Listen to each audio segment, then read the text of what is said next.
Hello children, how are you? कैसे हैं आप लोग? पढ़ाई लिखाई कैसी चल रही है आप लोगों की? उम्मीद करता हूँ बहुत बढ़िया चल रही होगी। और जैसे जैसे एग्जाम्स, एनुअल एग्जाम्स आपके करीब आ रहे हैं, आपका कोर्स भी कंप्लीट होता चला जा रहा है, लेकिन समस्याएं फिर भी बनी हुई हैं क्योंकि प्रॉब्लम्स आती ही हैं कंसेप्चुअल, और जब वो क्लियर नहीं होती हैं तो आगे दिक्कत आती है। और जैसे कि मैंने आप लोगों के साथ प्रॉमिस किया था कि मैं एक एक करके कंसेप्ट्स आपको क्लियर करता रहूँगा। और जैसा आप लोग देख रहे हैं कि cell the fundamental unit of life, ये एक चैप्टर हम लोग लेकर के चल रहे हैं, जिसके एक एक टॉपिक को मैं अलग अलग वीडियोस में आपके साथ डिस्कस कर रहा हूं। और आज इसी सीक्वेंस में हम लोग डिस्कस करेंगे न्यूक्लियस के बारे में। बच्चों, जैसा कि आप लोग जानते हैं कि अगर हम सेल के कंट्रोल रूम की बात करते हैं तो सेल का कंट्रोल रूम क्या है? सेल का कंट्रोल रूम है न्यूक्लियस, राइट?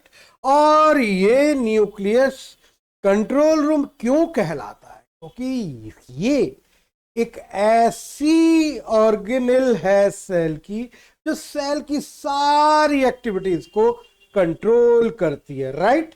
तो मेन कंट्रोल रूम इसीलिए कहते हैं क्योंकि यहीं से सेल के अंदर होने वाली सारी एक्टिविटीज को कंट्रोल किया जाता है। और अगर हम बात करते हैं इसकी डिस्कवरी की कि किसने सबसे पहले इसको डिस्कवर किया था, सबसे पहले इसको ऑब्जर्व किया था, तो ये बहुत पुरानी बात है। 1831 में रॉबर्ट ब्राउन नाम के एक साइंटिस्ट थे जिन्होंने सबसे पहले न्यूक्लियस को डिस्कवर किया। और it is considered as control centre of the cell, जैसे कि मैंने अभी अभी आपको बताया, because it controls all the activities of the cell.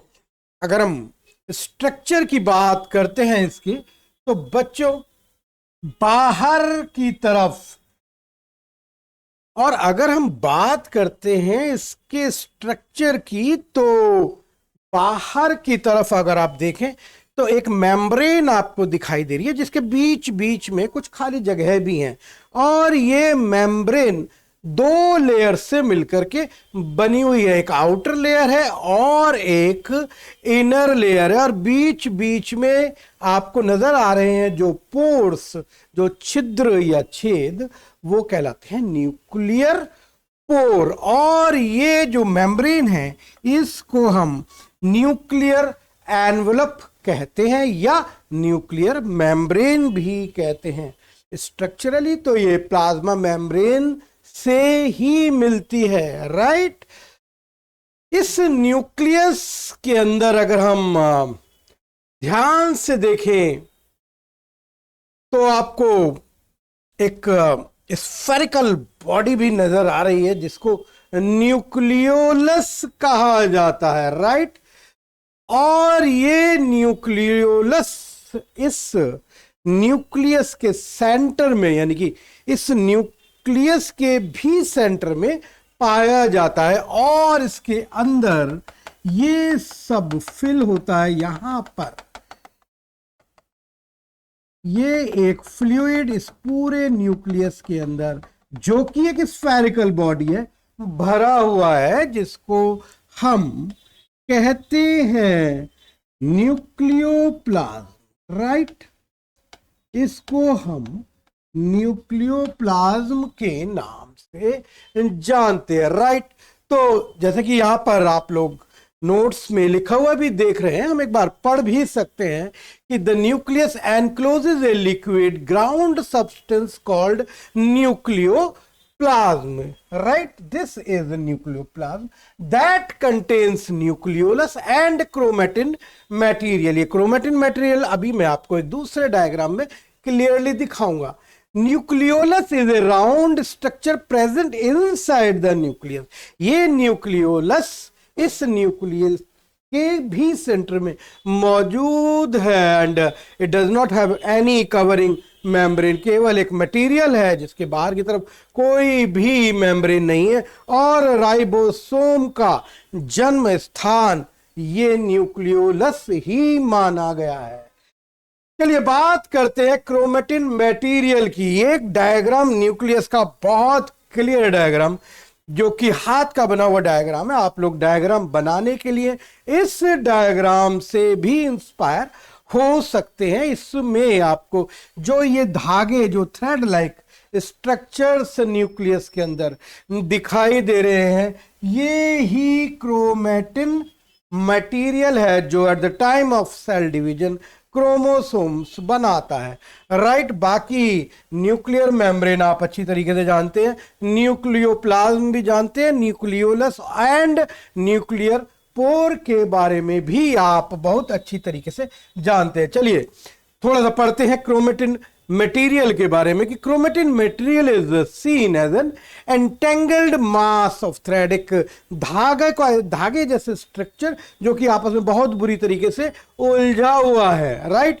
And ये chromatin network present in the nucleus converts into chromosome, जैसा मैंने कि अभी अभी आपको बताया, at the time of cell division ये छोटे छोटे पीसेस में टूट जाता है और यही छोटे छोटे पीस कंडेंस होकर के क्रोमोसोम्स का फॉर्मेशन करते हैं। और ये क्रोमोसोम क्या होते हैं साहब? ये क्रोमोसोम हमारे जेनेटिक मटेरियल है। राइट। और इनके ऊपर जीन्स पाए जाते हैं। जीन्स यानी कि छोटे छोटे पीसेस डीएनए के। और what is DNA? DNA chemical substance है बच्चों, इसका पूरा नाम है डीऑक्सीराइबो न्यूक्लिक एसिड।